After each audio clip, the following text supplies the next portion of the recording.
Hello everyone, welcome to my channel. आज हम learn करेंगे पॉलीहाइड्रोमिनास वर्सेस ओलिगोहाइड्रोमिनास और the difference between polyhydramnios and oligohydramnios कि polyhydramnios और ओलिगोहाइड्रोमिनास में क्या डिफरेंस होता है, क्या कंपैरिजन है इसका।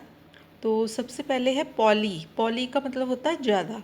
हाइड्रोमिनास मतलब एमनियोटिक फ्लूइड। जब एमनियोटिक फ्लूइड जो है वो नॉर्मल से उसका अमाउंट ज़्यादा हो जाता है यूट्रस में, तो उसको हम कहते हैं पॉलीहाइड्रोमिनास। और ओलिगोहाइड्रोमिनास, ओलिगो का मतलब होता है कम, नॉर्मल से काफ़ी कम। तो हाइड्रोमिनास मीन्स एमनियोटिक फ्लूइड। जब यूट्रस के अंदर एमनियोटिक फ्लूइड नॉर्मल से बहुत कम हो जाता है तो उसको हम कहते हैं ओलिगोहाइड्रोमिनास। सबसे पहले इसकी डेफिनेशंस हैं दोनों की। Polyhydramnios is excessive amniotic fluid volume in the amniotic sac. जब एमनियोटिक सैक के अंदर एमनियोटिक फ्लूइड की मात्रा काफ़ी ज़्यादा हो जाती है, नॉर्मल से बहुत ज़्यादा हो जाती है, उसको हम कहते हैं polyhydramnios. Oligohydramnios, insufficient amniotic fluid volume in the amniotic sac. जो एमनियोटिक सैक है जिसके अंदर फीटस रहता है, तो उस एमनियोटिक सैक के अंदर एमनियोटिक फ्लूइड होता है। एमनियोटिक फ्लूइड जब नॉर्मल से काफ़ी कम हो जाता है उसका अमाउंट या वॉल्यूम, उसको हम कहते हैं ओलिगोहाइड्रोमिनास। देन एमनियोटिक फ्लूइड वॉल्यूम, तो इसमें क्या रहता है, पॉलीहाइड्रोमिनास में abnormally high amniotic fluid level more than 2 litres near term. तो पॉलीहाइड्रोमिनास में जो एमनियोटिक फ्लूइड का लेवल है या अमाउंट है वो काफ़ी ज़्यादा हाई हो जाता है, और ये तकरीबन टर्म के टाइम, मतलब प्रेगनेंसी के एंड के टाइम 2 लीटर से भी ज़्यादा हो जाता है। जो नॉर्मल अमाउंट है वो है इसका 800 ml to 1 litre near term. Term के नज़दीक जो नॉर्मल एमनियोटिक फ्लूइड का लेवल रहता है वो रहता है 800 ml टू 1 लीटर। और oligohydramnios abnormally low amniotic fluid level less than 200 ml near term.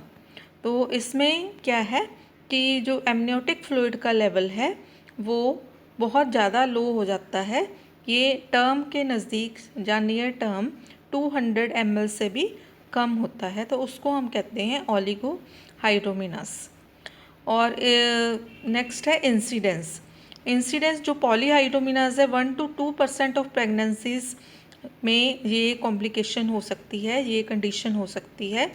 और जो ओलिगोहाइड्रोमिनास है वो 3 to 5% केसेस में, 3 to 5% जो प्रेगनेंसीज में ओलिगोहाइड्रोमिनास की कंडीशन हो सकती है। कॉजेज़ क्या हैं पॉलीहाइड्रोमिनास के? कॉजेज़ हैं मैटरनल डायबिटीज़। अगर प्रेगनेंसी के टाइम मदर को डायबिटीज़ है, जहाँ प्रेगनेंसी से भी पहले डायबिटीज़ है पेशेंट को या मदर को, तो उसके कारण पॉलीहाइड्रोमिनास हो सकता है। देन फीटल मलफॉर्मेशंस, अगर फीटस जो है उसका स्ट्रक्चर नॉर्मल नहीं है, उसमें कोई एबनॉर्मेलिटी है, कोई मलफॉर्मेशन है, तो उसके कारण भी पॉलीहाइड्रोमिनास हो सकता है। जैसे अगर फीटस जो है उसका हेड बड़ा है, जहाँ हेड छोटा है, जहाँ स्पाइना बाइफिडा है, तो उसके कारण पॉलीहाइड्रोमिनास हो सकता है। थर्ड कॉज है मल्टीपल जेस्टेशंस। अगर मल्टीपल जेस्टेशंस हैं, जैसे ट्विन प्रेगनेंसी है, मतलब जो यूट्रस के अंदर या वूम के अंदर मल्टीपल प्रेगनेंसी है, ट्विन्स हैं, जहाँ ट्रिपलेट्स हैं, जहाँ ट्रिपलेट्स से भी ज़्यादा हैं, क्वाड्रिप्लेट्स हैं, मतलब 2 फीटस हैं या 3 फीटस हैं या 4 फीटस हैं, तो उसके कारण पॉलीहाइड्रोमिनास हो सकता है। नेक्स्ट है RH incompatibility. RH incompatibility means rhesus factor अगर मदर का और फीटस का अलग अलग है। सपोज़ मदर का RH पॉजिटिव है और फीटस का RH नेगेटिव है, जहाँ मदर का RH नेगेटिव है और फीटस का RH पॉजिटिव है, तो पॉलीहाइड्रोमिनास होने के चांसेस बढ़ जाते हैं। देन जेनेटिक डिसऑर्डर्स, अगर कोई जेनेटिक डिसऑर्डर है या क्रोमोसोमल डिसऑर्डर है, जहाँ पहले से ही कोई जीन्स में प्रॉब्लम है, तो उसके कारण भी पॉलीहाइड्रोमिनास हो सकता है। देन इडियोपैथिक का मतलब है कि जब कोई कॉज अननोन हो, जहाँ कॉज का पता ना चले, तो उसको हम कहते हैं इडियोपैथिक। तो ये भी कॉज हो सकता है। देन फीटल इन्फेक्शंस, अगर फीटस को यूट्रस के अंदर या बूम के अंदर कोई इन्फेक्शंस हो गई हैं, जैसे डाइजेस्टिव इन्फेक्शंस हैं, रेस्पिरेटरी इन्फेक्शंस हैं, तो उसके कारण भी पॉलीहाइड्रोमिनास होने के चांसेस बढ़ जाते हैं। देन कॉजेज़ ऑफ ओलिगोहाइड्रोमिनास क्या है? मतलब इसमें एमनियोटिक फ्लूइड काफ़ी ज़्यादा कम हो जाएगा। तो ये है pre mature rupture of membranes. अगर जो मेम्ब्रेन्स हैं वो प्री मेच्योर रप्चर, मतलब कि टाइम से रप्चर नहीं होती हैं, पहले ही रप्चर हो जाती हैं, तो लेबर से पहले जब रप्चर हो जाती हैं तो उसको हम कहते हैं pre mature rupture of membranes. तो उसके कारण ओलिगोहाइड्रोमिनास हो सकता है, मतलब एकदम से जो एमनियोटिक फ्लूइड है वो लॉस हो जाता है। देन हाइपरटेंशन, अगर मदर को हाइपरटेंशन है, तो अगर उसका ब्लड प्रेशर बहुत ज़्यादा हाई है तो उसके कारण भी ओलिगोहाइड्रोमिनास हो सकता है।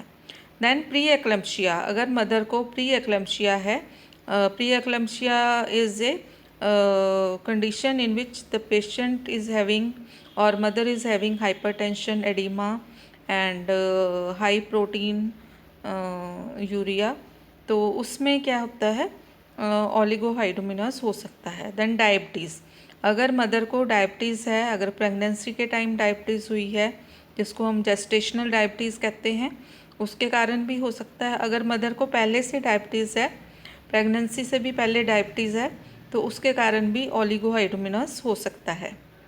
देन रीनल डिसऑर्डर्स, अगर मदर को कोई रीनल डिसऑर्डर्स हैं, अगर जैसे किडनी स्टोन्स हैं या रीनल इन्फेक्शंस हैं या कोई भी रीनल फेलियर है, तो उसके कारण भी ओलिगोहाइड्रोमिनास हो सकता है। देन पोस्ट टर्म प्रेगनेंसी, अगर प्रेगनेंसी जो है टर्म से ज़्यादा बढ़ जाती है, जो 40 वीक्स से ज़्यादा हो जाती है अगर प्रेगनेंसी, तो उसके कारण भी ओलिगोहाइड्रोमिनास हो सकता है। Then decreased fetal urine production, अगर फीटस का यूरिन प्रोडक्शन कम हो रहा है, अगर यूरिन कम प्रोड्यूस हो रहा है, तो उसके कारण भी ओलिगोहाइड्रोमिनास हो सकता है। देन फीटल किडनी प्रॉब्लम्स, अगर फीटस को कोई रीनल प्रॉब्लम्स हैं, किडनी प्रॉब्लम्स हैं फीटस में, तो उसके कारण भी ओलिगोहाइड्रोमिनास हो सकता है। देन प्लेसेंटल इनसफिशिएंसी, अगर प्लेसेंटा ठीक से काम नहीं कर रहा है, तो उसके कारण भी ओलिगोहाइड्रोमिनास हो सकता है। These are the causes. Then उसके बाद है सिम्टम्स। जो पॉलीहाइड्रोमिनास में क्या होता है कि जो पेट है मदर का, वो उसका साइज़ काफ़ी बढ़ जाता है और यूट्रस का साइज़ भी काफ़ी ज़्यादा बढ़ जाता है, जैसे गुब्बारे की तरह फूल जाता है। और इसमें क्या होता है कि पेशेंट का जो यूट्रस है उसकी काफ़ी ज़्यादा रैपिड ग्रोथ होती है और उसका साइज़ काफ़ी ज़्यादा बढ़ जाता है, पेट जो है एकदम से फूल जाता है, ऐसे गुब्बारे की तरह नज़र आता है पेट मदर का। और उसके कारण काफ़ी ज़्यादा प्रेशर पड़ता है, हर एक चीज़ पे प्रेशर पड़ेगा, उसके जो रेस्पिरेटरी सिस्टम है, लंग्स हैं, हार्ट है, उसके ऊपर प्रेशर पड़ेगा, तो उसके कारण मदर को सांस लेने में दिक्कत होती है, शॉर्टनेस ऑफ ब्रेथ होती है और डिफ़िकल्टी ब्रीदिंग भी हो सकती है। और जब मदर क्योंकि उसके प्रेशर के कारण जो यूट्रस का प्रेशर है, एमनियोटिक फ्लूइड का प्रेशर है, वो लोअर एक्सट्रीमिटीज़ के ऊपर भी पड़ता है, तो लोअर एक्सट्रीमिटीज़ की स्वेलिंग हो सकती है, प्रेशर के कारण भी हो सकती है।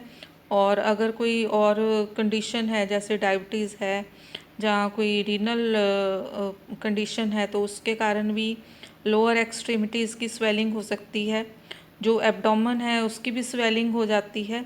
और उसके स्वेलिंग के कारण और प्रेशर बढ़ने की कारण यूट्रस के जो प्रेशर पड़ता है यूट्रस का, बाकी ऑर्गन्स के ऊपर, जो एब्डोमिनल ऑर्गन्स हैं उनके ऊपर भी प्रेशर पड़ता है, तो उसके कारण एब्डोमिनल पेन, एब्डोमिनल डिस्कम्फर्ट जो है वो पेशेंट को हो सकता है पॉलीहाइड्रोमिनास में।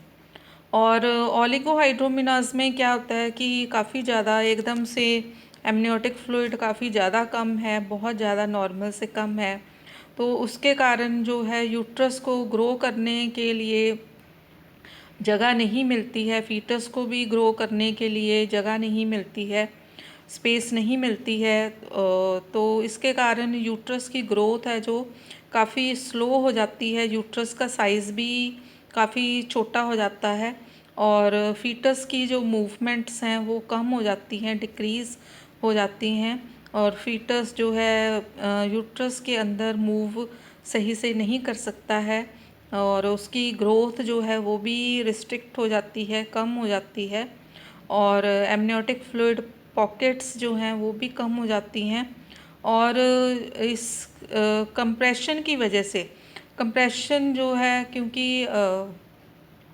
यूट्रस का कंप्रेशन पड़ता है और यूट्रस का कंप्रेशन मतलब कि जब मूवमेंट नहीं होगी, फीटल ग्रोथ जो है रिस्ट्रिक्ट हो जाएगी, तो उसके कारण जो फीटस है उसमें कंप्रेशन डिफॉर्मिटीज़ हो सकती हैं।